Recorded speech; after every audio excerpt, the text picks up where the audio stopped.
Good day, everyone. Our topic for today is about structuring the lesson plan.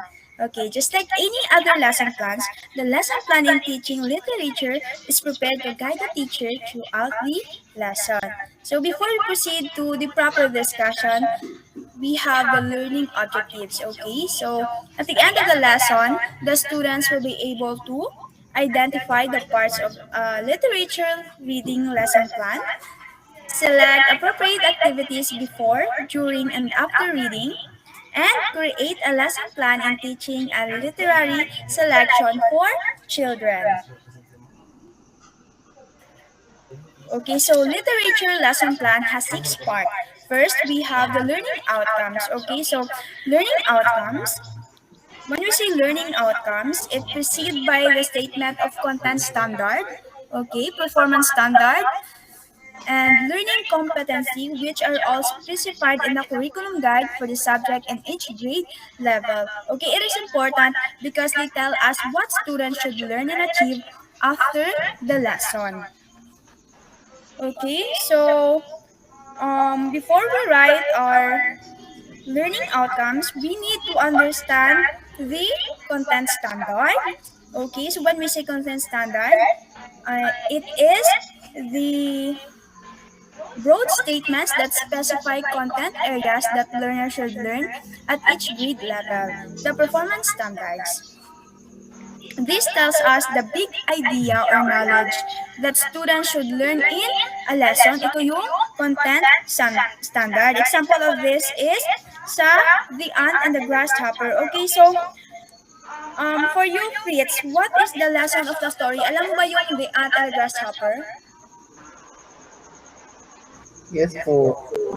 Okay. So, for you, what is the lesson of the story? Naganap siya? Ang ginagawa Yes.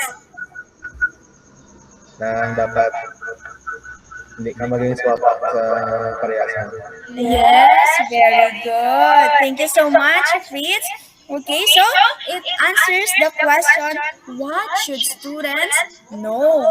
Next, we have the performance standard, are the anticipated measures or evidences that learners have met the content standards. How well they learn the content qualify how well the performance is.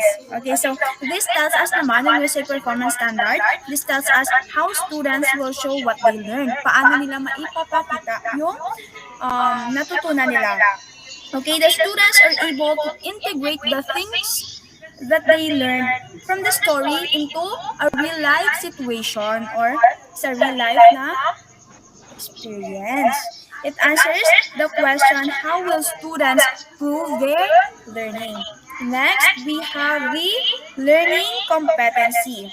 Okay, so learning competency is the specific indicator of achievement of the learner after instruction, popularly known as objectives. Okay, so this is the specific skills or objective that students should achieve after the lesson. Okay, so again, sa the story about the ant and the grasshopper, what do you think the moral lesson of the story? Okay, anyone? Yes, Miss Tualang? Yes, Mr. Padirugao? What do you think is the moral lesson of the story about the ant and the grasshopper? Ano yung moral story?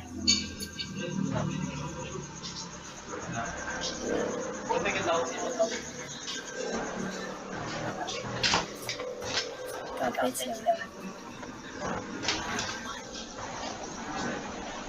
Okay.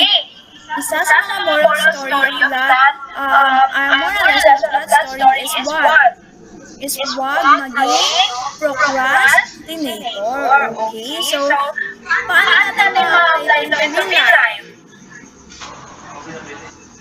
Yes, Mr. Padinggaw?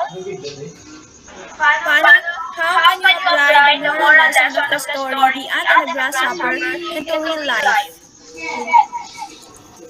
So apply the moral lesson of the grasshopper. Yes, very good.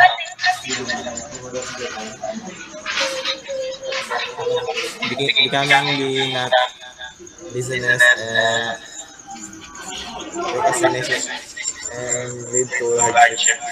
Wow, yes, very good. Sister Marilugang. Ang galing. Okay, so thank you so much, no? It is more detailed and focused. Okay, so when we say learning competency, it's more detailed and focused. Okay. In simple words, ano nga yan? Okay, so when we say content standard, it is what to learn, anong kailangan natin matutunan, performance standard, how to show learning, and lastly, we have the learning competency. This is the specific skill to achieve. Okay, so that's all. Thank you so much for listening. Thank you everyone. Good day everyone. Goodbye class.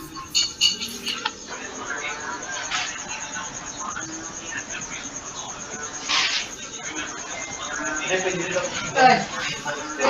na po. Thank you.